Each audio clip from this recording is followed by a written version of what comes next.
জয় শ্রীহরি। অমৃত কাদম্বিনী চ্যানেলের সকল ভক্ত সজ্জন শ্রোতাবৃন্দকে জানাই আমার সশ্রদ্ধ প্রণাম। সুপ্রিয় শ্রোতাবৃন্দ, পূর্বে আমরা শ্রবণ করেছিলাম মহাপ্রভুর প্রিয় পার্ষদ ও স্বরগোস্বামীর অন্যতম শ্রীল রূপ গোস্বামীপাদের জীবনচরিত। যারা এখনও তা শ্রবণ করেননি তাদের জন্য এই ভিডিও ডেসক্রিপশন বক্সে এবং উপরের আই বাটনে লিঙ্ক দিয়ে দেওয়া হলো, অবশ্যই একবার শ্রবণ করার অনুরোধ রইল। আর আজ আমরা শ্রবণ করব শ্রীল রূপ গোস্বামীপাদকে স্বয়ং পরমেশ্বর ভগবান শ্রী চৈতন্য মহাপ্রভু প্রদত্ত ভক্তি তত্ত্বজ্ঞানের উপদেশ। অত্যন্ত গোপনীয় এবং মাহাত্ম্যপূর্ণ এই ভক্তি তত্ত্বজ্ঞান মহাপ্রভু গঙ্গা তীরে দশাশ্বমেধ ঘাটে 10 দিন ধরে শ্রীল রূপ গোস্বামীপাদকে প্রদান করেন। কৃষ্ণতত্ত্ব, ভগবত ভজন তত্ত্ব এবং সম্বন্ধ তত্ত্ব সম্বন্ধে বিশদভাবে তিনি শিক্ষা প্রদান করেন। যারা কৃষ্ণ প্রেম ভক্তির স্তরে উন্নীত হতে আগ্রহী তাদের অবশ্যই এই তত্ত্ব শ্রবণ করা উচিত। তাই সবাইকে মহাপ্রভু প্রদত্ত এই শ্রীরূপ শিক্ষা খুব মনোযোগের সহিত শ্রবণ করার অনুরোধ রইল। তার আগে অমৃত কাদম্বিনী চ্যানেলটি সাবস্ক্রাইব না করলে এখনই সাবস্ক্রাইব করুন আর নিত্য ভক্ত ভগবানের বিবিধ কথা শ্রবণ করুন। হরি ওম তৎসৎ।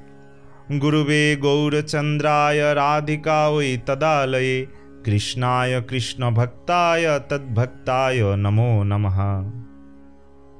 ছোট ভাই বল্লভকে নিয়ে শ্রীল রূপ গোস্বামী প্রয়াগে গমন করেন। যখন তারা শুনলেন যে শ্রী চৈতন্য মহাপ্রভু সেখানেই অবস্থান করছেন, তখন তারা অত্যন্ত আনন্দিত হলেন এবং তাকে দর্শন করতে গেলেন। ঠিক সেই সময় ভগবান শ্রী চৈতন্য মহাপ্রভু শ্রী বিন্দুমাধব দর্শনের জন্য যাত্রা করেছিলেন। পথে শ্রী চৈতন্য মহাপ্রভু নিত্য গীত করেছিলেন আর সহস্র সহস্র লোক তার অনুগমন করেছিল। তাদের মধ্যে কেউ কেউ ভগবতভাবে ভাবিত হয়ে ক্রন্দন করছিল, কেউ হর্ষ প্রকাশ করছিল, কেউ নৃত্য করছিল, কেউ কীর্তন করছিল, কেউ ভূমিতে লুটিয়ে পড়ে শ্রী চৈতন্য মহাপ্রভুকে প্রণতি নিবেদন করছিল। তারা সকলেই পবিত্র হরিনাম সংকীর্তন করছিল। কথিত আছে যে গঙ্গা যমুনার পবিত্র সঙ্গমস্থলে অবস্থিত হলেও শ্রী চৈতন্য মহাপ্রভুর আগমনের পূর্বে প্রয়াগে কখনো প্লাবন হয়নি, কিন্তু তার আগমনে প্রয়াগ কৃষ্ণ প্রেমে প্লাবিত হয়েছিল। শ্রীল রূপ গোস্বামী ও বল্লভ এই দুই ভাই দূর নির্জন স্থান থেকে জনাকীর্ণ কীর্তন মুখর এক অপূর্ব দৃশ্য দর্শন করছিলেন। নিত্যরত শ্রী চৈতন্য মহাপ্রভু দুবাহু তুলে উচ্চস্বরে হরিবোল হরিবোল বলে কীর্তন করছিলেন, আর চারপাশের ভক্তগণ বিমুগ্ধ চিত্তে তার পরম আশ্চর্য লীলা দর্শন করছিলেন। শ্রী বিন্দুমাধব দর্শনের পর তিনি জনৈক দক্ষিণ ভারতীয় ব্রাহ্মণীর গৃহে প্রসাদ গ্রহণ করেছিলেন। সেই ব্রাহ্মণ গৃহে অবস্থানকালে শ্রীল রূপ গোস্বামী ও বল্লভ ভগবান শ্রী চৈতন্য মহাপ্রভুকে দর্শন করেন।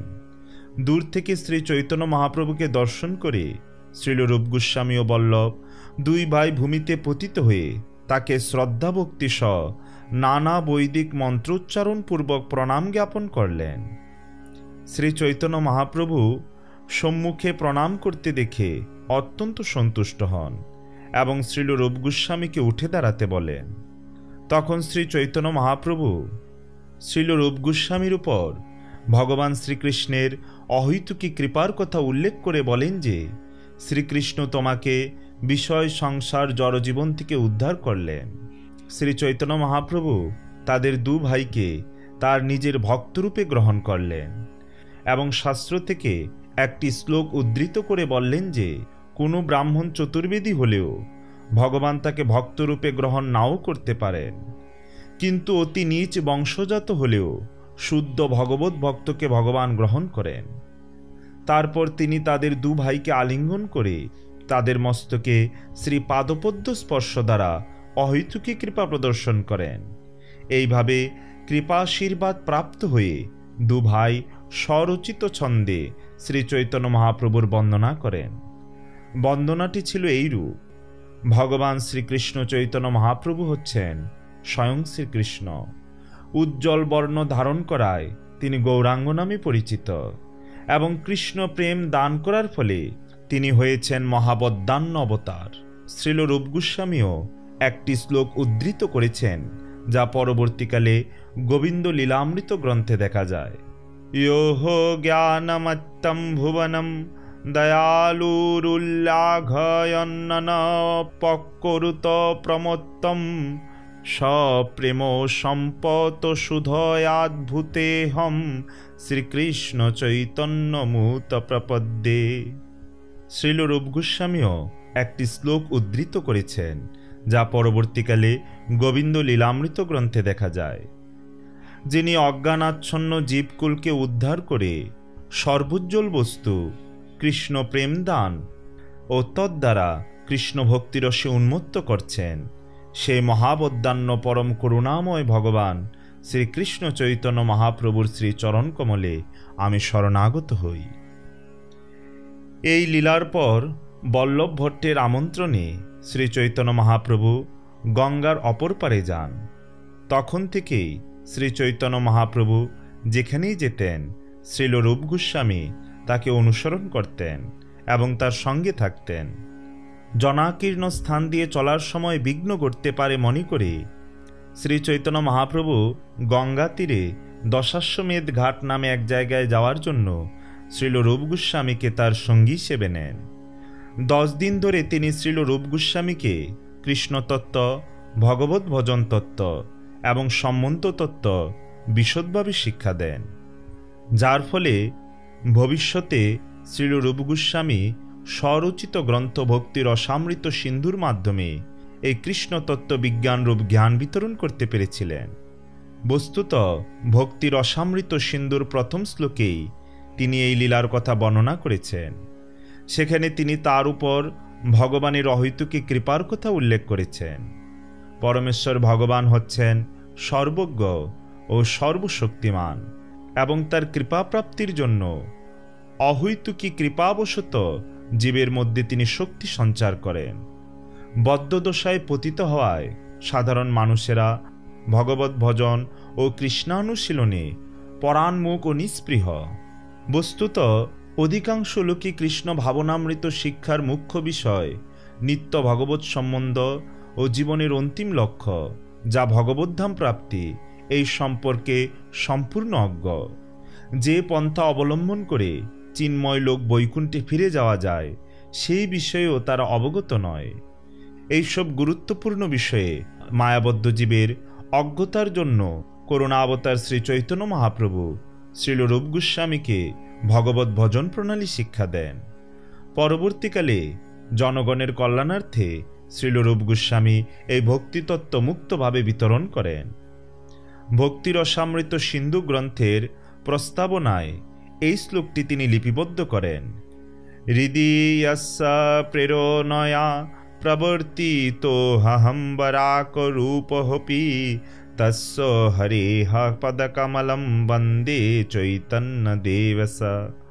অর্থাৎ ভগবান শ্রী চৈতন্য দেব নামে অভিহিত পরমেশ্বরের চরণারবিন্দে ভক্তাপ্লুত চিত্তে আমি প্রণতি নিবেদন করি, কেননা তার অনুপ্রেরণাতে আমি ভগবত ভজন প্রসঙ্গে কিছু লিপিবদ্ধ করার অভিলাষ হৃদয়ে পোষণ করি।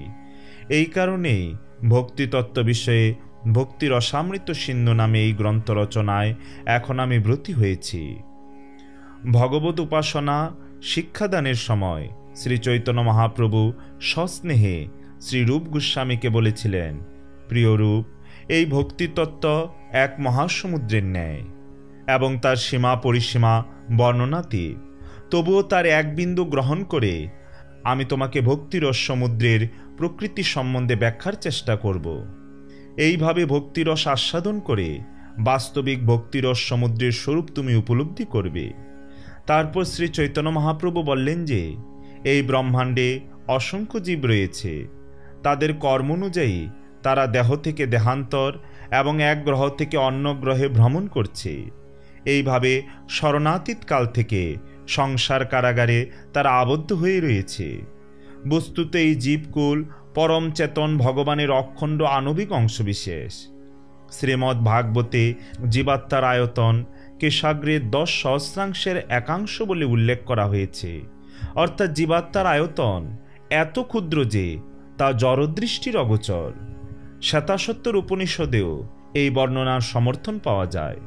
শ্রীমদ্ ভাগবতের 10ম স্কন্ধে চতুষ্কুমারের অন্যতম সনন্দন কুমার কৃচ্ছ সাধনের পর এই উক্তিটি করেছিলেন, হে পরম সত্য পরব্রহ্ম, জীবকুল পরব্রহ্মের অনুকণ হলে সে দৈবাধীন হবে না, কিন্তু জীবকে পরমেশ্বর ভগবানের অখণ্ড অনুকণ রূপ অংশবিশেষ স্বীকার করলে সে পরব্রহ্মের অধীন তত্ত্ব হয়। পরবর্তী অবস্থায় বস্তুত তার স্বরূপ এবং এই নিজ স্বরূপে অধিষ্ঠিত হলেই সে সম্যক মুক্তি লাভ করতে সক্ষম হয়। যে ভ্রমবশত নিজ স্বরূপকে পরমেশ্বর ভগবানের সমশ্রেণীভুক্ত বিবেচনা করে সে অচিরেই অবেদবাদ দর্শন দ্বারা দুষ্ট হয় এবং তার দিব্য জীবন লাভের প্রয়াস নিষ্ফল হয়। নিত্যবদ্ধ ও নিত্যমুক্ত এই দুরকম জীবাত্মার উল্লেখ করে শ্রী চৈতন্য মহাপ্রভু শ্রীমদ্ ভাগবতের এই শিক্ষা বিশদভাবে ব্যাখ্যা করেন। নিত্যবদ্ধ জীবকুলকে দুভাগে বিভক্ত করা যায়, যেমন অচল ও সচল। যেসব জীব চলাফেরা করতে পারে না, যেমন এক জায়গায় অবস্থানকারী বৃক্ষকে স্থাবর বলে তাদের জীবকুলের মধ্যে গণ্য করা হয়, আর যারা চলাফেরা করে যেমন পশু পাখি তাদের জঙ্গম জীব বলে। এদের আবার 3 শ্রেণীতে ভাগ করা যায়। যারা আকাশে উড়ে তারা খেচর, যারা জলে চড়ে তারা জলচর, আর যারা স্থলে চলাফেরা করে তারা স্থলচর বা ভূচর। কোটি কোটি স্থলচর জীবকুলের মধ্যে মানবজাতি এক নগণ্য অংশ মাত্র। এই নগণ্য মানবজাতির অধিকাংশই সম্পূর্ণ আত্মজ্ঞানহীন, শুদ্ধাচারহীন, অশুচি ও নিরীশ্বরবাদী। সংক্ষেপে বলা যায় যে সমগ্র মানবজাতি পশুর ন্যায় জীবনযাপন করে। প্রকৃতপক্ষে সভ্য বা যথার্থ মানব জীবনযাপনকারী থেকে এদেরকে বাদ দেওয়া যায়। সদাচারী, ভগবত বিশ্বাসী এবং শাস্ত্র বিশ্বাসী কিছু মানুষ পাওয়া সত্যই আজ দুর্লভ। যাদের এগুলিতে মূল্যবোধ আছে তাদের আর্য বলে। এই আর্য শব্দ দ্বারা আধ্যাত্মিক প্রগতিতে বিশ্বাসী জনগণকে উল্লেখ করা হয়। যারা মানব সভ্যতার অগ্রগতিতে বিশ্বাসী ও শাস্ত্রের প্রতি মূল্যবোধে বিশ্বাসী তারা 2 শ্রেণীতে বিভক্ত, নৈতিক ও নৈতিকতাহীন। যারা নৈতিক তারা কর্মফল ভোগের জন্য সকাম কর্মের অনুষ্ঠান করে। ইন্দ্রিয় ভোগকামী বিষয়ী বহু কর্মীর মধ্যে সামান্য কয়েকজন তত্ত্ববস্তু উপলব্ধি করতে সক্ষম হয়। তাদের জ্ঞানী বা মনোধর্মী দার্শনিক বলে। এই রকম হাজার হাজার মনোধর্মী দার্শনিকদের মধ্যে কয়েকজন বস্তুত মুক্তি লাভ করে। মুক্তি লাভ করে একজন শাস্ত্র থেকে জ্ঞান প্রাপ্তি করেন যে জীবাত্মা জড় উপাদানের সংগঠিত বস্তু নয়, সে জড়াতীত চিন্ময় আত্মা। এই তত্ত্বদর্শন সম্বন্ধে পুঁথিগত শাস্ত্রজ্ঞান উপলব্ধিকারী ব্যক্তিকে মুক্ত বললেও বস্তুত একজন মুক্তপুরুষ হচ্ছেন তিনি, যিনি নিজেকে ভগবানের নিত্যদাস এই স্বরূপ জ্ঞান উপলব্ধি করেন। এই সব মুক্তাত্মারা শ্রদ্ধা ও ভক্তিপূর্ণ ভগবৎ সেবায় সর্বদাই নিয়োজিত। তাদের কৃষ্ণভক্ত ও কৃষ্ণ ভাবনাময় ব্যক্তি বলা হয়।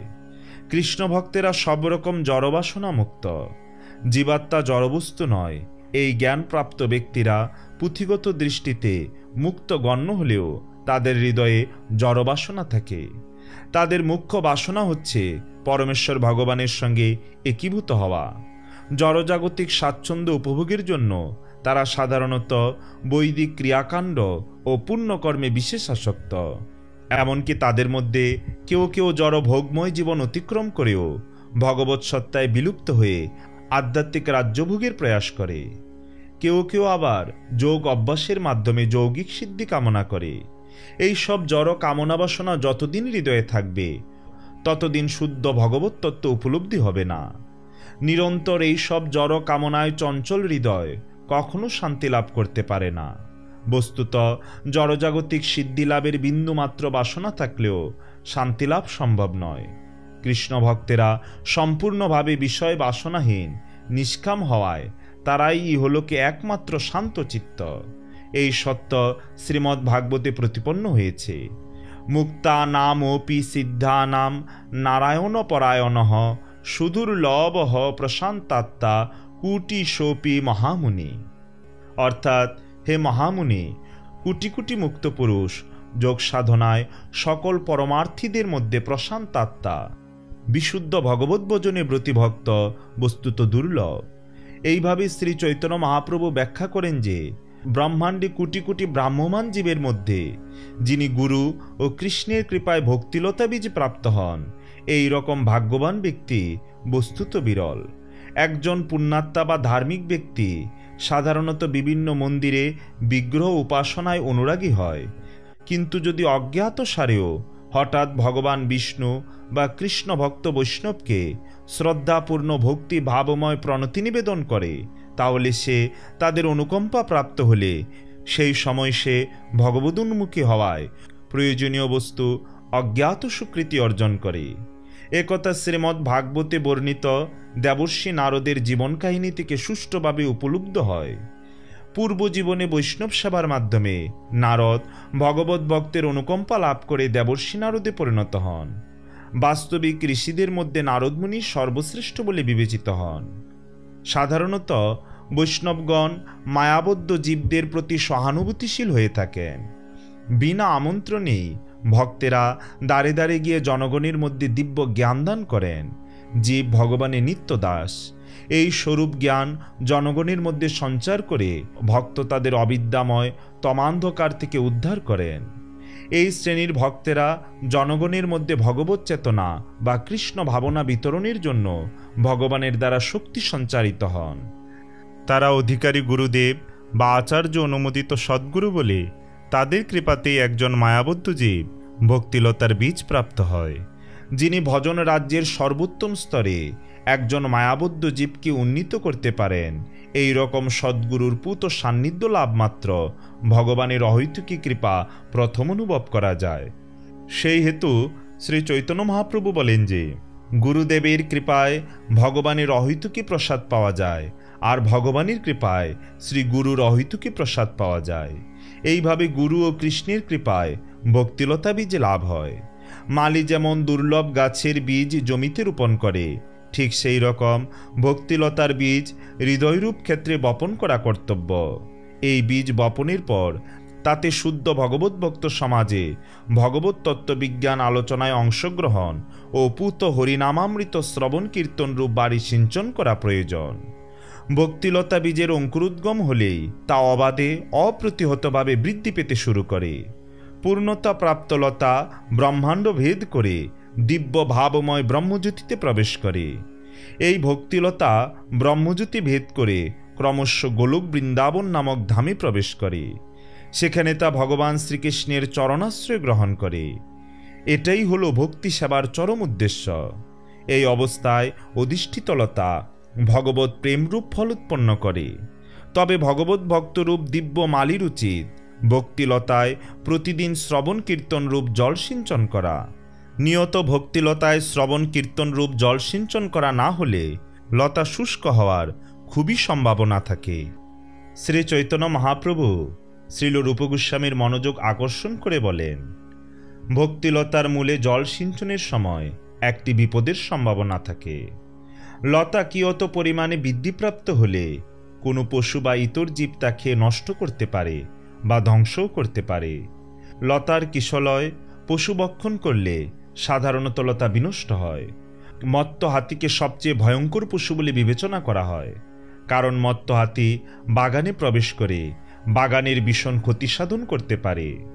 শুদ্ধ ভগবত ভক্তের শ্রীচরণে অপরাধকে এই রকম মত্ত হাতিরূপ অপরাধ বা বৈষ্ণব অপরাধ বলে। ভগবত ভজনকালে শুদ্ধ ভক্তের শ্রীচরণে অপরাধ অনুষ্ঠিত হলে তা ভক্তিপথে চরম উৎপাত ঘটায়। এইভাবে অপরাধে বিরত হয়ে সযত্নে ভক্তিলতাকে রক্ষা ও প্রতিপালন করা উচিত। সতর্কতা অবলম্বন করলে ভক্তিলতা যথাযথভাবে সমৃদ্ধ হয়ে উঠতে পারে।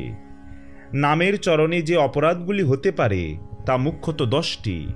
প্রথম অপরাধ হচ্ছে যারা বিশ্বময় পবিত্র হরিনাম প্রচারে ব্রতী সেই মহান ভক্তদের নিন্দা করা। কৃষ্ণ তার পবিত্র নাম অভিন্ন, আর যিনি পবিত্র হরিনাম বিশ্বময় প্রচারে তৎপর তিনি ভগবান কৃষ্ণের অত্যন্ত প্রিয়। কৃষ্ণ স্বয়ং তার শুদ্ধ ভক্তের চরণে কারো অপরাধ ক্ষমা করেন না। দ্বিতীয় অপরাধ হচ্ছে ভগবান বিষ্ণু যে পরম সত্য তা অস্বীকার করা। ভগবানের দিব্য নাম গুণ রূপ লীলাদি অভিন্ন, যিনি তাদের ভিন্ন বিবেচনা করেন তিনি নামাপরাধী। ভগবান হচ্ছেন পরম তত্ত্ব, তিনি অসমর্থ, অর্থাৎ কেউ তার সমকক্ষ নয়, কেউ তার চেয়ে শ্রেয় নন, এবং ভগবানের দিব্য নাম ও দেবতাদের নাম অভিন্ন মনে করলেও সেটা অপরাধ। পরমেশ্বর ও দেবতাদের কখনো সমশ্রেণীভুক্ত বিবেচনা করা উচিত নয়। তৃতীয় অপরাধ হচ্ছে সদ্গুরুতে সাধারণ মনুষ্য বুদ্ধি। বৈদিক শাস্ত্র ও পুরাণাদি তদনুক শাস্ত্রে নিন্দা করা চতুর্থ অপরাধ। পঞ্চম অপরাধ হচ্ছে হরিনামের মাহাত্ম্যকে অতিরঞ্জিত মনে করা। হরিনামে অর্থবাদ হচ্ছে ষষ্ঠ অপরাধ। সপ্তম অপরাধ হল হরিনাম বলে পাপ ও বুদ্ধি করা। পবিত্র হরিনাম কীর্তনের ফলে সমস্ত পাপ ক্ষয় হয়, তার অর্থ এই নয় যে হরিনামের শক্তির কথা চিন্তা করে পাপকর্ম অনুষ্ঠান করা উচিত, সেটা হচ্ছে সবচেয়ে বড় অপরাধ। অষ্টম অপরাধ হচ্ছে বৈদিক কর্মকাণ্ডীয় ক্রিয়াকর্ম, যজ্ঞ, তপস্যা বা অন্যান্য প্রকার বৈরাগ্য পবিত্র হরিনামের সমান মনে করা। পবিত্র হরিনাম কীর্তন ও ভগবৎ সান্নিধ্য লাভ একই বস্তু। পুণ্যকর্ম হচ্ছে ভগবদ উন্মুখী হওয়ার উপায় মাত্র, এবং এমনকি বৈষয়িক কারণেও পুণ্যকর্ম করা যায়। যারা হরিকথা শ্রবণে আগ্রহী নয়, যারা ভগবানের শ্রদ্ধাহীন, তাদের কাছে হরিনামের মাহাত্ম্য প্রকাশ করা নবম অপরাধ। দশম ও শেষ অপরাধ হচ্ছে ভগবানের পবিত্র নাম শ্রবণ কীর্তনের পরও অনিত্য জড় বিষয়ে আসক্ত থাকা। উদ্দেশ্য হল নিরপরাধে হরিনাম কীর্তন করে একজন মুক্ত পুরুষের ভূমিকায় উত্তীর্ণ হওয়া। এই মুক্ত স্তরে তিনি সম্পূর্ণ বিষয়াসক্তিহীন। এইভাবে পবিত্র হরিনাম করার পরও বিষয়াসক্তি থাকলে তিনি নিশ্চয়ই কোনো অপরাধ করেছেন। ভক্তিলতা বৃদ্ধির উৎপাতকারী আরও অন্যান্য কারণ আছে। ভক্তিলতার সঙ্গে সঙ্গে জড় বাসনারূপ আগাছাও জন্ম লাভ করে। কোনো ব্যক্তির ভগবত ভজনে উন্নতির সঙ্গে সঙ্গে স্বাভাবিকভাবেই বহু লোক তার সান্নিধ্যে আসে, তার শিষ্যত্ব লাভের জন্য অনুরোধ করে, তাকে নানা বৈষয়িক সুযোগ সুবিধা অর্পণ করে। বহু শিষ্যত্বকরণ ও তাদের কাছে বৈষয়িক সুযোগ সুবিধা গ্রহণের ফলে সদ্গুরুর নিজ কর্তব্যে ভুল হলে ভক্তিলতার বৃদ্ধি ব্যাহত হবে। শুধু বৈষয়িক সুযোগ সুবিধা গ্রহণের ফলে একজন বিষয়ভোগে আসক্ত হয়। মুক্তি কামনাও ভগবত ভজনের অসুবিধাজনক বাধাস্বরূপ বলে বিবেচিত হয়। ভগবত ভজন কামনাই একমাত্র বাসনা হওয়া উচিত। বিধিনিষেধ অবহেলা করাও মঙ্গলপ্রদ নয়। প্রামাণিক শাস্ত্রে অনেক বিধিনিষেধের উল্লেখ আছে। অবৈধ স্ত্রী সঙ্গ, মাদকদ্রব্য গ্রহণ, আমিষাহার ও জুয়া খেলাকে কারো প্রশ্রয় দেওয়া উচিত নয়। ভগবত ভজনশীল ব্যক্তির কাছে এগুলি সম্পূর্ণ নিষিদ্ধ আচার। কঠোরভাবে এই নিয়মগুলি পালন না করলে ভগবত ভজনে বিষম উৎপাতের সৃষ্টি হতে পারে। সতর্ক না হলে ভক্তিলতায় জলসিঞ্চন করা সত্ত্বেও অপ্রয়োজনীয় আগাছা জন্মলাভ করে ভক্তিলতার উন্নতি ব্যাহত করবে। উদ্দেশ্য হচ্ছে উদ্যানে জলসিঞ্চনের সময় শুধু কাঙ্ক্ষিত লতার দ্রুত বৃদ্ধি হয় না, অবাঞ্ছিত লতারও বৃদ্ধি ঘটে। মালি যদি এই উৎপাতের দিকে নজর না দেয়, আগাছা উৎপাটন না করে, তাহলে তারা ভক্তিলতাকে নিঃশেষে গ্রাস করবে। কিন্তু সতর্কতার সঙ্গে অবাঞ্ছিত গাছ বৃদ্ধির প্রতিরোধ করলে ভক্তিলতার সমৃদ্ধি সাধন হয় ও পরিশেষে লতা অন্তিম লক্ষ্য গোলক বৃন্দাবনে পৌঁছায়।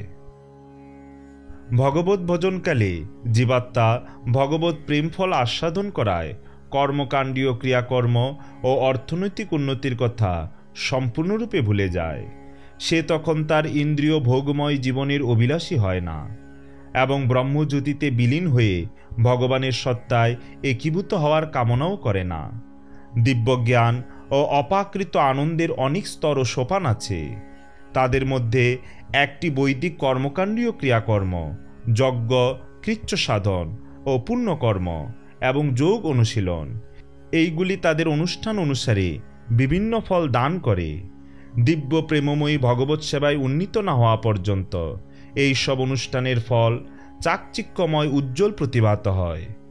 সকলের মধ্যেই ভগবত প্রেম সুপ্ত অবস্থায় রয়েছে।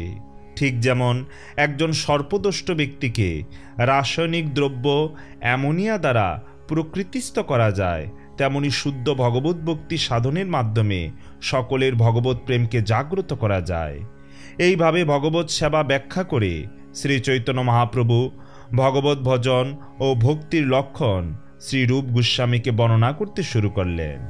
তিনি বলেন যে শুদ্ধ ভগবত ভজনে কৃষ্ণ ভাবনায় উন্নতির ইচ্ছা ছাড়া অন্য কোনো কামনা থাকতে পারে না। কৃষ্ণ ভাবনা অনুশীলনে কর্মকাণ্ডীয় ক্রিয়াকর্ম, মনোধর্মী জ্ঞান আলোচনা, দেবতা উপাসনা এবং এমনকি শ্রীকৃষ্ণের অন্য কোনো রূপের উপাসনার স্থান নেই। কৃষ্ণ ভজনে এই সব জড় কুলুষতা থেকে মুক্ত হওয়া একান্ত বাঞ্ছনীয়। দেহ ও আত্মাকে রক্ষা করার জন্য অনুকূল উপকরণ ভক্তের গ্রহণীয়, আর দৈহিক প্রয়োজনের অতিরিক্ত সব উপকরণই বর্জন করা উচিত। দেহ প্রতিপালনে একান্ত প্রয়োজনীয় উপকরণই স্বীকার করা উচিত। দৈহিক প্রয়োজন হ্রাসের মাধ্যমে ভগবানের পবিত্র নাম কীর্তন দ্বারা প্রাথমিকভাবে ভগবত ভক্ত কৃষ্ণানুশীলনে কালাতিপাত করবে। শুদ্ধ ভক্তির অর্থ হচ্ছে দেহের সকল ইন্দ্রিয়গুলি ইন্দ্রিয়াধিপতি ভগবান ঋষিকেশের সেবায় নিয়োজিত করা। এই মুহূর্তে আমাদের জড় ইন্দ্রিয়গুলি সবই উপাধিযুক্ত, কারণ আমাদের জড় শরীরও উপাধিযুক্ত। সেই জন্য এই দেহকে আমরা কোনো বিশেষ পরিবার, সমাজ বা দেশের অন্তর্ভুক্ত বলে অভিমান করি। এইভাবে আমাদের জড়দেহ নানা উপাধি দ্বারা আবদ্ধ। অনুরূপভাবে ইন্দ্রিয়গুলি দেহের অন্তর্ভুক্ত হওয়ায় জড়দেহ উপাধিযুক্ত বলে ইন্দ্রিয়গুলিও তদ্রূপ। তাই পরিবার, সমাজ ও দেশের সেবায় ইন্দ্রিয়গুলিও নিয়োজিত। এইভাবে নিযুক্ত হওয়ায় তারা কৃষ্ণ ভাবনা অনুশীলনে অক্ষম। ইন্দ্রিয়গুলিকে পবিত্র করতে হবে, শুদ্ধ করতে হবে। তিনিও তার জীবন সর্বস্বই কৃষ্ণের, এই জ্ঞান উপলব্ধি হলে ইন্দ্রিয়গুলি নির্মল হয়। ভক্তমাত্রেই স্বরূপত নিজেকে কৃষ্ণের নিত্যদাস রূপে দেখা উচিত। এইভাবে ইন্দ্রিয়গুলিকে একজন ভগবৎ সেবায় নিয়োগ করতে পারেন। এইভাবে সর্বোত্তভাবে ইন্দ্রিয়গুলিকে ভগবৎ সেবায় নিযুক্ত করার নামই শুদ্ধ ভক্তি। শুদ্ধ ভগবত ভক্ত অপাকৃত ভগবত ভজন গ্রহণ করেন, কিন্তু নিজ ইন্দ্রিয় ভোগপর সব রকম মুক্তি তিনি পরিত্যাগ করেন। শ্রীমদ্ ভাগবতে ভগবান কপিলদেব ব্যাখ্যা করছেন যে অন্তর্যামী জনার্দন ভগবানের দিব্য গুণাবলী ও মাহাত্ম্য শ্রবণ করা মাত্র গঙ্গার সাগর অভিমুখে ধাবিত হওয়ার ন্যায় শুদ্ধ ভক্তের হৃদয় স্বতঃস্ফূর্তভাবে ভগবানের দিকে ধাবিত হয়। ভগবৎ সেবায় এইরকম স্বতঃস্ফূর্ত অনুরাগী হচ্ছে শুদ্ধ ভগবত ভজনের সবচেয়ে গুরুত্বপূর্ণ বস্তু। জড় অবিলাস শূন্য ও ভৌতিক প্রতিবন্ধকতার মধ্যে অপ্রতিহত ও স্বতঃস্ফূর্ত ভগবত ভজনই শুদ্ধ ভক্তি। শুদ্ধ ভক্ত ভগবানের সঙ্গে একই লোকে বসবাস, ভগবানের সমান ঐশ্বর্য লাভ, ভগবানের মতো রূপ প্রাপ্তি, ভগবানের নিকট বসবাস কিংবা ভগবৎ সত্তায় বিলীন হতেও চান না। অর্থাৎ সালোক্য, সার্ষ্টি, সারূপ্য, সামীপ্য বা সাযুজ্যাদি কোনো মুক্তিই তিনি কামনা করেন না। ভক্তকে ভগবান এই সব মুক্তিদান করতে চাইলেও ভক্ত গ্রহণ করেন না। এখানে লক্ষণীয় এই যে প্রেমময়ী অপাকৃত ভগবৎ সেবায় ভক্ত এতই নিমগ্ন যে আসন্ন ভগবত ভজন ব্যতীত ভৌতিক সুযোগ সুবিধা লাভের কথা ভাববার তার সময় থাকে না। একজন সাধারণ ব্যবসায়ীর যেমন ব্যবসা ছাড়া অন্য কোনো চিন্তা করার সময় থাকে না, ঠিক তেমনি ভগবত ভজনে আবিষ্ট চিত্ত কৃষ্ণগত প্রাণ শুদ্ধ ভক্ত ভগবত সেবা ছাড়া অন্য কিছুই চিন্তা করেন না। যিনি এইরকম ভগবত সেবাভাবে ভাবিত, তিনি ভক্তিরাজ্যের সর্বোচ্চ স্তরে উন্নীত বলে জানতে হবে। তিনি একমাত্র দিব্য প্রেমময়ী এই রকম ভগবত সেবা দ্বারাই দূরত্বয়া মায়া অতিক্রম করে শুদ্ধ ভগবত প্রেম আস্বাদন করতে সক্ষম হন। যতক্ষণ হৃদয়ে ভৌতিক সুযোগ সুবিধা বা মুক্তিরূপ এই মায়াপিশাচী অবস্থান করবে, ততক্ষণ প্রেমময়ী ভক্তিরসের মাধুরী আস্বাদন করা যায় না। ভগবত ভজনের তিনটি সোপান। প্রথমটি হচ্ছে সাধ্য বা ভগবত অনুশীলনের সূচনাক্রম, দ্বিতীয়টি ভক্তিযোগ সাধন, আর তৃতীয় অন্তিম স্তরটি হচ্ছে ভগবত প্রেম লাভ। ভগবত ভজনের 9টি বিভিন্ন অঙ্গ আছে, যেমন শ্রবণ, কীর্তন, স্মরণ ইত্যাদি। এই সব পন্থা ভজনের প্রাথমিক স্তরে প্রযোজ্য। শ্রদ্ধাপূর্ণ ও প্রীতিময় শ্রবণ কীর্তনের ফলে হৃদয়ে সকল সংশয় ক্রমশ দূরীভূত হয়। ভগবত সেবায় ক্রমশ শ্রদ্ধা ঘনীভূত হলে সাফল্যের উচ্চতর সোপান লাভ করা যায়। এইভাবে ভজনে নিষ্ঠা, রুচি, আসক্তি ও ভাবপ্রাপ্ত হওয়া যায়। ভগবত প্রেমলাভের পথে প্রাথমিক স্তরে ভাব অবস্থা প্রাপ্তি হয়। ভগবত ভক্তি সাধন দ্বারাই এই ভাব অবস্থার উদয় হয়। মধুর হরিনাম নিরন্তরভাবে শ্রবণ কীর্তন করার ফলে তাতে আসক্তি ঘনীভূত হয় এবং তাই ভগবত প্রেম নামে অভিহিত হয়। অপাকৃত ভগবত প্রেম লাভ হলে যে অবস্থার উদয় হয়, ভক্তিবিজ্ঞানের পরিভাষায় তাদের রাগ অনুরাগ ভাব ও মহাভাব বলে। এই স্তর থেকে অন্য স্তরে উন্নতিকে ইক্ষুরসের ঘনীভূত অবস্থার সঙ্গে তুলনা করা হয়। ইক্ষুরস প্রাথমিক অবস্থায় তরল থাকে। এই রসকে উত্তপ্ত করলে তা ঘন হয়ে গুড়ে পরিণত হয়। অবশেষে গুড় দানাবদ্ধ হয়ে শর্করা বা চিনি, মিশ্রি ইত্যাদিতে পরিণত হয়। ইক্ষুরস যেমন এক স্তর থেকে অন্য স্তরে রূপান্তরিত হয়, ঠিক তেমনি দিব্য ভগবত প্রেমও বিভিন্ন স্তরে উন্নতি লাভ করে। বস্তুত কেউ এই অপাকৃত স্তরে অবস্থিত হলেই তার ওই অবস্থা স্থায়ী হয়। ওই অবস্থায় স্থিত না হলে তার পদ স্থায়ী নাও হতে পারে এবং তার ফলে তার পতন ঘটতে পারে। এইভাবে অপাকৃত স্তরে অধিষ্ঠিত হলে তখন তার পতনের ভয় থাকে না। এই অবস্থা উপলব্ধিকে ভক্তিতত্ত্বের ভাষায় স্থায়ীভাব বলে। এর চেয়ে আরও উন্নত অবস্থা রয়েছে এবং তাদের বিভাব অনুভাব সাত্ত্বিক ও ব্যভিচারী বলে। এই অবস্থাগুলি প্রাপ্তির পর পরমেশ্বর ভগবানের সঙ্গে অপাকৃত লীলা ও ভক্তিরসের বিনিময় হয়। এই প্রেমিক ভক্ত ভগবানের প্রীতি বিনিময়কে সাধারণত কৃষ্ণভক্তি রস বলে। এখানে লক্ষণীয় বিষয়, এই অপাকৃত ভগবত প্রীতি বিনিময় স্থায়ীভাবে অবিচলিতভাবে একই পথে চলতে থাকে, যা পূর্বে বলা হয়েছে। বিভাবের মুখ্য প্রকাশ হচ্ছে স্থায়ী ভাব এবং অপাকৃত ভগবত প্রেমের বিকাশে অন্যান্যগুলি সহায়ক কর্ম। বিভাবের দুটি অঙ্গ, এক হচ্ছে আলম্বন, অপরটি উদ্দীপন। আলম্বনও দুরকম, আশ্রয় ও বিষয়। কৃষ্ণ ভক্তিরসে ভক্ত হচ্ছেন আশ্রয় এবং কৃষ্ণ হচ্ছেন বিষয়। কৃষ্ণের দিব্য গুণাবলী হচ্ছে উদ্দীপন, অর্থাৎ কৃষ্ণের দিব্য গুণাবলী ভক্তকে কৃষ্ণ ভজনে উদ্দীপ্ত করে তোলে। নির্বিশেষবাদী দার্শনিকেরা অদ্বৈত তত্ত্বকে নির্গুণ বলে মত প্রকাশ করে, কিন্তু বৈষ্ণব তত্ত্ববিদেরা বলেন যে পরম সত্যকে নির্গুণ বলা হয় কারণ পরম ব্রহ্মের কোনো জড়গুণ নেই। তার অর্থ এই নয় যে অদ্বৈত তত্ত্বের কোনো চিন্ময় গুণ নেই। বস্তুত ভগবানের চিন্ময় গুণাবলী এমন মহিমাময় ও মনোহর যে আত্মার আমরাও তার দ্বারা আকৃষ্ট হয়। শ্রীমদ্ ভাগবতে আত্মারাম শ্লোকে এই বিষয়ে বিশ্লেষণ করা হয়েছে। এখানে বলা হয়েছে যে তত্ত্বদর্শী মায়াচিন্তা মুক্ত পুরুষগণও ভগবান শ্রীকৃষ্ণের অপাকৃত গুণাবলী দ্বারা আকৃষ্ট হয়। এ থেকে প্রমাণিত হয় যে কৃষ্ণ জড় গুণসম্পন্ন নন, তার গুণাবলী শুদ্ধ ও অপাকৃত।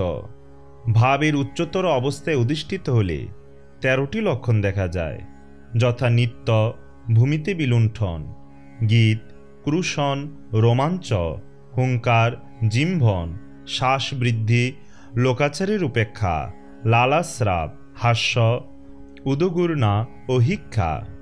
এই ক্ষেত্রে একই সময়ে সব লক্ষণ প্রকাশিত হয় না, কিন্তু অন্তরে রসের কার্য অনুসারে লক্ষণের উদয় হয়। একাধিক লক্ষণের প্রকাশে বিভিন্ন সময় বিভিন্ন বৈশিষ্ট্য প্রধানরূপে প্রকাশিত হয়। এই অপাকৃত রস বা সম্বন্ধ 5 রকম। প্রাথমিক সোপানকে শান্তরতি বলে। অনর্থ উপশম হলে পরমেশ্বর ভগবানের মাহাত্ম্য উপলব্ধি করা যায়। শান্তরতি প্রাপ্ত হয়ে কেউ যথার্থ অপাকৃত ভগবত ভজনে ব্রতী হয় না, কেননা শান্তরতি একটি নিরপেক্ষ অবস্থা। দ্বিতীয় স্তর বা সোপানকে দাস্যরতি বলে।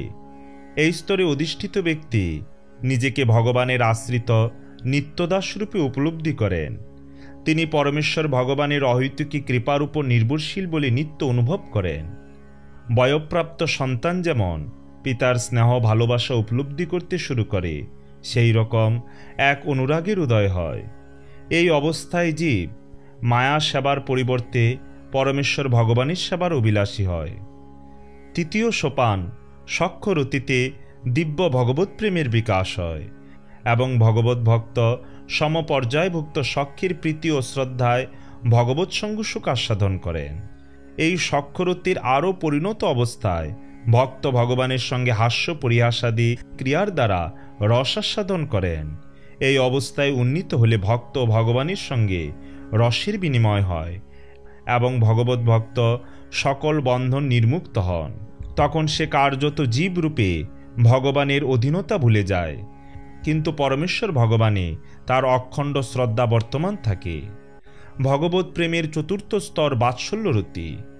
পূর্বোক্ত সখ্যরতি এই বাৎসল্যরতিতে পরিণত হয়। এই সময় ভক্ত ভগবানের প্রতি সন্তানের মতো প্রীতি করেন। তখন ভগবান তার শুদ্ধ ভক্তের উপর নির্ভরশীল হয়ে তার নিয়ন্ত্রণাধীন হয়ে থাকেন। এই অবস্থায় উন্নীত ভক্ত এমনকি ভগবানকে স্নেহালিঙ্গন, তার শির চুম্বন পর্যন্ত করতে পারে। পঞ্চম স্তরে মাধুর্য রতিতে বস্তুত প্রেমিক ভক্ত ও ভগবানের অপাকৃত প্রেম বিনিময় হয়। এই অবস্থায় কৃষ্ণ ও ব্রজাঙ্গনাদের মধ্যে চাক্ষুষ প্রেম বিনিময় হয়। কেননা দর্শন, মধুর বার্তালাপ, মনোহর হাস্যাদি এই স্তরেই ঘটে। এই 5টি মুখ্য রস বা সম্বন্ধ ছাড়াও হাস্য, অদ্ভুত, বীর, করুণ, রৌদ্র, ভয়ানক ও বীভৎসকে নিয়ে 7টি গৌণ রস ও সম্বন্ধ আছে। যেমন কৃষ্ণের সঙ্গে যোদ্ধারূপে ভীষ্মের বীর রস ছিল, কিন্তু হিরণ্যকশিপুর সঙ্গে কৃষ্ণ এক বীভৎস রসাস্বাদন করেন।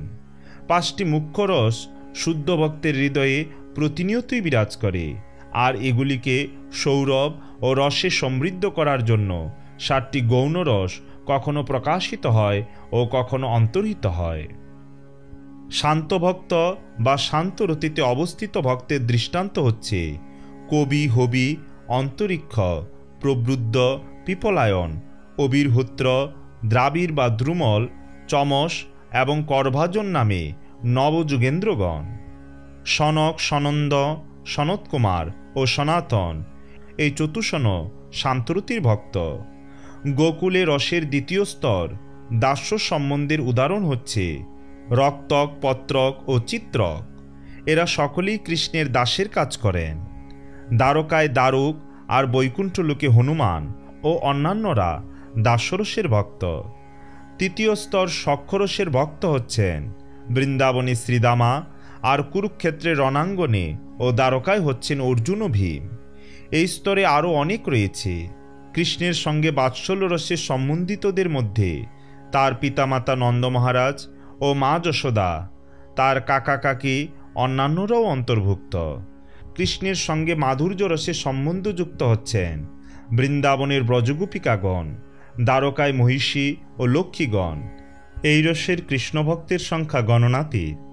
কৃষ্ণের রতিকে 2 শ্রেণীতে ভাগ করা যেতে পারে। তার মধ্যে একটি রতি হচ্ছে সম্ভ্রমগত ও অপরটি ঐশ্বর্যময়। স্বতন্ত্রতার কিছুটা অভাবে এই রতির বৈশিষ্ট্য মথুরা ও বৈকুণ্ঠ লোকে দেখা যায়।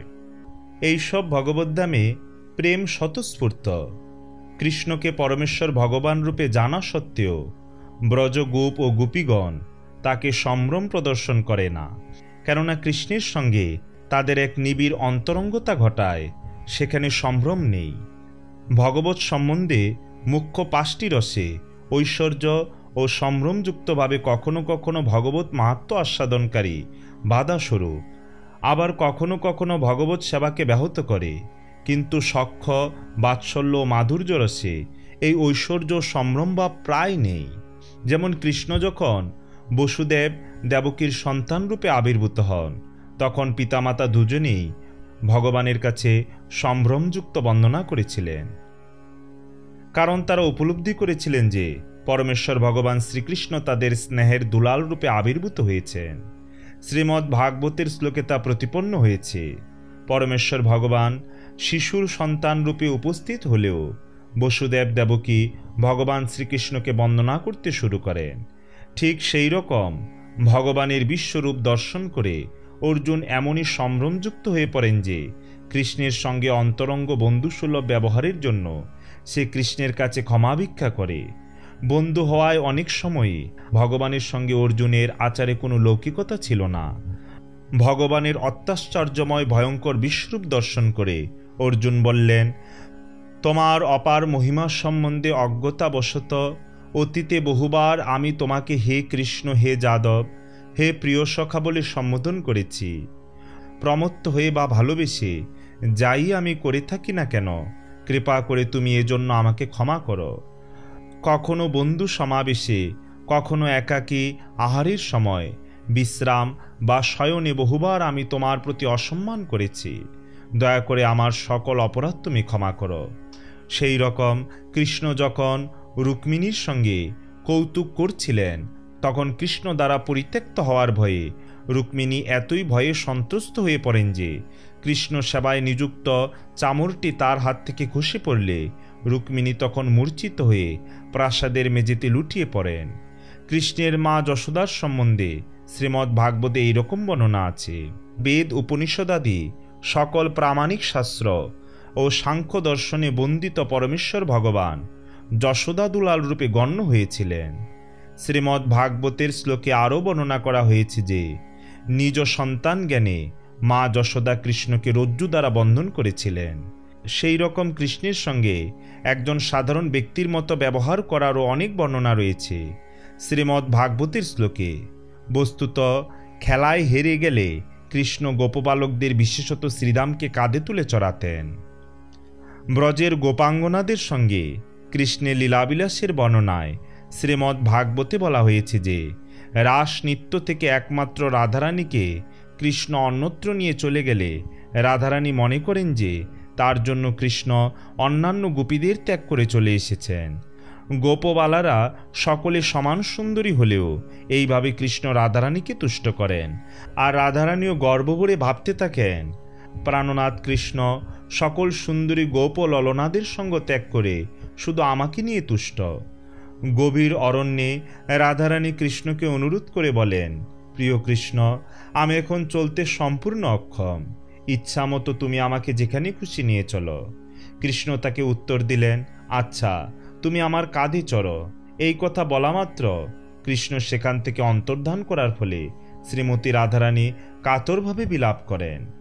কৃষ্ণ রাসলীলা স্থান থেকে অন্তর্হিত হলে গোপীরা সকলে বিলাপ করে বলতে থাকে, হে প্রিয় কৃষ্ণ, তুমি খুব ভালো করেই জানো কিসের জন্য আমরা নিজ প্রতি, সন্তান, ভাই, বন্ধু, সজ্জনদের সকল উপদেশ উপেক্ষা করে তাদের ফেলে রেখে তোমার কাছে এখানে চলে এসেছি। তোমার মধুর বংশীনাদে বিমোহিত হয়ে আমরা তোমার কাছে এসেছি, তা তুমি জানো। কিন্তু তুমি এমন চতুর যে গভীর নিশীতে আমাদের মতো নারীদের তুমি অসহায় ও একাকী পরিত্যাগ করেছ। এরকম ব্যবহার তোমার পক্ষে শুভনীয় নয়। সম শব্দের অর্থ হচ্ছে মনসংযম ও মনকে শ্রীকৃষ্ণের পাদপদ্মে নিবিষ্ট করা, যাতে মন বিভিন্নভাবে বিপদগামী না হয়। মনকে পরমেশ্বর ভগবানে নিবদ্ধ রাখতে পারলে সে ব্যক্তিকে সমস্তরে অধিষ্ঠিত বলা হয়। এই স্তরে অধিষ্ঠিত ভক্ত অনুভব করেন যে কৃষ্ণই সব কিছুর মূলাধার। ভগবদ্গীতার শ্লোকে এই তত্ত্ব বিশ্লেষণ করা হয়েছে। এই রকম ভক্ত উপলব্ধি করেন যে শ্রীকৃষ্ণ সকল বস্তুতে বর্তমান এবং তিনি নিখিল সৃষ্টিতেই বিরাজমান। সব কিছু তার নিয়ন্ত্রণাধীন ও তার শক্তিতে আশ্রিত। তবুও সবিশেষ তত্ত্ব শ্রীকৃষ্ণের থেকে সব কিছুই ভিন্ন। ভক্তির রসামৃত সিন্ধুতে বর্ণনা করা হয়েছে যে যিনি এই তত্ত্ব হৃদয়ঙ্গম করেন, যার বুদ্ধি কৃষ্ণে নিবিষ্ট, তিনি সমস্তরে অধিষ্ঠিত। তাছাড়া পরমেশ্বর ভগবান বলেছেন সমমুন্নিষ্ঠতা বুদ্ধি, অর্থাৎ শান্ত রতিতে উন্নীত না হলে কেউ কৃষ্ণের ঐশ্বর্য জ্ঞানে নিবিষ্ট হতে পারে না, বা নিখিল সৃষ্টির কারণস্বরূপ কৃষ্ণের বিভিন্ন শক্তি জ্ঞানে মনোনিবেশ করতে পারে না। শ্রীমদ্ ভাগবতের শ্লোকে এই বিষয়ে বিশ্লেষণ করা হয়েছে। সমমুন্নিষ্ঠতা বুদ্ধির দম ইন্দ্রিয় সংযমঃ তিতিক্ষা দুঃখ সম্মোহর্ষ জিহবোপস্থ জয়োধৃতি। যিনি পরমেশ্বর ভগবানকে সবকিছুর মূল উৎস বলে সিদ্ধান্ত করেছেন, তিনি মানসিক সমতা প্রাপ্ত হন। কেউ ইন্দ্রিয় সংযম করলে তাকে সম বলা হয়। মানসিক সমতা ও ইন্দ্রিয়ের তাড়নার সহনশীলতাকে তিতিক্ষা বলে, আর জিহ্বা উপস্থের ব্যাগ সহনশীলতাকে ধৃতি বলে। যার ধৃতি আছে তিনি ধীর, তিনি শান্ত। এই রকম ধীর ব্যক্তি জিহ্বা ও উপস্থের তাড়নায় বিচলিত হন না। যিনি অনন্যভাবে কৃষ্ণে মনোনিবেশ করতে সক্ষম, তিনি একাগ্র চিত্তে কৃষ্ণ ভাবনার শান্তরসে অধিষ্ঠিত হতে পারেন। শান্তরসে অধিষ্ঠিত ভক্তের কৃষ্ণের প্রতি অনন্য ও অখণ্ড শ্রদ্ধার উদয় হয়, আর তার সমস্ত জড়বাসনার অবসান হয়। কৃষ্ণ সম্পর্কহীন সকল জড়বাসনায় নিস্পৃহতা ও কৃষ্ণে অনন্য শ্রদ্ধা, শান্তরসের এইসব বিশেষ লক্ষণ অন্যান্য সকল রসেই রয়েছে। যেমন বাতাস, আগুন, জল ও মাটি প্রভৃতি সকল উপাদানে সাধারণত শব্দ আছে, কেননা শব্দ আকাশ থেকে সৃষ্ট হয়েছে। ঠিক সেই রকম শান্তরসের এই দুইটি বৈশিষ্ট্য অন্যান্য অপাকৃত রস যেমন দাস্য, সখ্য, বাৎসল্য ও মাধুর্য রসেও বর্তমান। কৃষ্ণ সম্বন্ধহীন বা অকৃষ্ণ আমরা কিছু আশা করতে পারি বা বলতে পারি, কিন্তু তার অর্থ এই নয় যে কৃষ্ণকে বাদ দিয়ে কিছু থাকতে পারে। বস্তুত অকৃষ্ণ বলে কিছুই থাকতে পারে না, কেননা সব কিছুই কৃষ্ণ শক্তি থেকে উৎপন্ন। কৃষ্ণ ও কৃষ্ণ শক্তি অভিন্ন হওয়ায় সব কিছুই পরোক্ষভাবে কৃষ্ণ। যেমন প্রত্যেক জীবই চেতনাময়, কিন্তু শুদ্ধ কেন্দ্রিক চেতনা হচ্ছে নির্মল, পবিত্র। কিন্তু চেতনা কৃষ্ণ ছাড়া অন্য কিছুতে নিবিষ্ট হলে বা ইন্দ্রিয় সুখ ভোগোন্মুখ হলে তাকে অকৃষ্ণ ভাবনা বলা যেতে পারে। এইভাবে কুলুষিত অবস্থায় অকৃষ্ণ ভাবনার উদয় হয়, কিন্তু শুদ্ধ নির্মল অবস্থায় কৃষ্ণ ভাবনা বা কৃষ্ণ চেতনা ছাড়া কিছুই নেই। কৃষ্ণ আমার বা আমি কৃষ্ণের এই উপলব্ধি আর তাই কৃষ্ণেন্দ্রিয় তুষ্টি করাই আমাদের একমাত্র কর্তব্য। এই সক্রিয় আগ্রহের ভাব শান্তরতির চেয়ে এক উন্নত স্তরের লক্ষণ বিশেষ। কৃষ্ণের ঐশ্বর্য জ্ঞানে একজন শান্তরসের স্তরে উন্নীত হয়, তখন নির্বিশেষ ব্রহ্ম বা পরমাত্মা তার উপাস্য তত্ত্বের লক্ষ্য হতে পারে। মনোধর্মী শুষ্ক জ্ঞানালোচনা বা যোগানুশীলনে যারা ব্রতী তারাই নির্বিশেষ ব্রহ্ম বা পরমাত্মার উপাসক। কিন্তু পরমার্থ অনুশীলনে বা কৃষ্ণ ভাবনায় আরও উন্নত হয়ে তিনি উপলব্ধি করেন যে অন্তর্যামী পরমাত্মা হচ্ছেন সনাতন উপাস্য তত্ত্ব, এবং তিনি তখন পরমেশ্বর ভগবানের শ্রীচরণে শরণাগত হন। বহুনাম জন্ম নামন্তে জ্ঞান্য বান্য মাম প্রপদ্যতে, অর্থাৎ বহু জন্ম ধরে কেউ নির্বিশেষ ব্রহ্ম ও পরমাত্মার উপাসনার পর যখন পরমেশ্বর বাসুদেবে শরণাগত হয়ে তার নিত্য দাসত্ব স্বীকার করেন, তখন তিনি তত্ত্বজ্ঞানী এক মহাত্মায় পরিণত হন। ঠিক এই সময় পরম তত্ত্ব বাস্তব বস্তুর সঙ্গে এরকম সম্পর্ক স্থাপিত হওয়ায় তিনি পরমেশ্বর ভগবানের প্রেমময়ী দিব্য সেবায় নিয়োজিত হন। এইভাবে শান্তরস নামে নিরপেক্ষ ভগবৎ সম্বন্ধ দাস্যরসে পরিণত হয়। দাস্যরসে পরমেশ্বর ভগবানের প্রতি সম্ভ্রম ও শ্রদ্ধার পরাকাষ্ঠা দেখা যায়। দাস্যরসে ভগবত মাহাত্ম্য, ভগবত ঐশ্বর্য হৃদয়ঙ্গম হয়। কিন্তু এখানে লক্ষণীয় এই যে দাস্যরসে ভগবত সেবার সূচনা হয়। শান্তরস নিষ্ক্রিয়। এইভাবে দাস্যরসে শান্তরসের গুণ ও বৈশিষ্ট্য লক্ষ্য করা যায়। তাছাড়া অপাকৃত ভগবত সেবাসুখ আস্বাদন, দিব্য সেবা ভাবনার উন্মেষ হয়। শান্ত দাস্যরসে নিশ্চয়ই অপাকৃত গুণাবলী রয়েছে, কিন্তু তার ঊর্ধ্বে আরও একটি বৈশিষ্ট্য অন্তরঙ্গ আসক্তি, পবিত্র নির্গুণ প্রেম রয়েছে। পরমেশ্বর ভগবানে এই প্রেমময় অন্তরঙ্গতাকে পরিভাষায় বিশ্রম্ভ বলে। এই বিশ্রম্ভ স্তরে পরমেশ্বর ভগবানের প্রতি সম্ভ্রম বা ঐশ্বর্যজ্ঞান থাকে না। এইভাবে সক্ষরস নামে দিব্য বিশ্রম্ভ সম্পর্কে তিনটি অপাকৃত বৈশিষ্ট্য রয়েছে: ঐশ্বর্য, সেবা ও সম্ভ্রমরহিত অন্তরঙ্গতা। বিশ্রম্ভ সম্বন্ধ সক্ষরসে দিব্য গুণাবলী এইরকম আরও বৃদ্ধিপ্রাপ্ত হয়। সেই রকম বাৎসল্য রসে চারটি বৈশিষ্ট্য আছে। ইতিমধ্যে যে তিনটি গুণ উল্লেখ করা হয়েছে, তাছাড়াও পরমেশ্বর ভগবান যে তার ভক্তের কৃপার পাত্র বোধ করেন, এটি তার একটি বৈশিষ্ট্য। ভগবানের পিতামাতা রূপে ভক্ত কখনো কখনো ভগবানকে তিরস্কার করেন, দণ্ড দেন এবং নিজেকে ভগবানের প্রতিপালক বুদ্ধি করেন। এই রকম প্রতিপালক ভগবানের দিব্য প্রতিপালকত্ব অভিমান ভক্ত ভগবান উভয়ের কাছে অত্যন্ত প্রীতিকর ও সুখাবহ। ভগবান শ্রী চৈতন্য মহাপ্রভু শ্রীল রঘু গোস্বামীকে ভক্তিতত্ত্ব বিজ্ঞান বিষয়ে ভক্তি রসামৃত সিন্ধু নামে দিব্য শাস্ত্রগ্রন্থ প্রণয়নে উপদেশ দেন এবং এই অপাকৃত শান্তরস তত্ত্বের শিক্ষা প্রদান করেন। এই দিব্য শাস্ত্র গ্রন্থে শান্তরসরূপ দিব্য সম্পর্ক কৃষ্ণে অনন্য শ্রদ্ধারূপ গ্রহণ করে সেবাভাবযুক্ত হয়ে আরও উন্নত হয়ে দাস্যরসে পরিণত হয় এবং তারপর আরও ভগবানের পালক বোধরূপ দিব্য বাৎসল্য প্রেম আস্বাদন হয়। এই সব রসে ভগবত প্রেমের পরাকাষ্ঠা মাধুর্য রসে পর্যবসিত হয়। এই মাধুর্য রসে সকল দিব্য সম্বন্ধই যুগপৎ বিদ্যমান। ওম তৎসৎ ইতি। মহাপ্রভু প্রদত্ত শ্রীরূপ শিক্ষা আজ এখানেই সমাপ্ত। সবাইকে পরবর্তী ভিডিও দেখার আমন্ত্রণ রইল।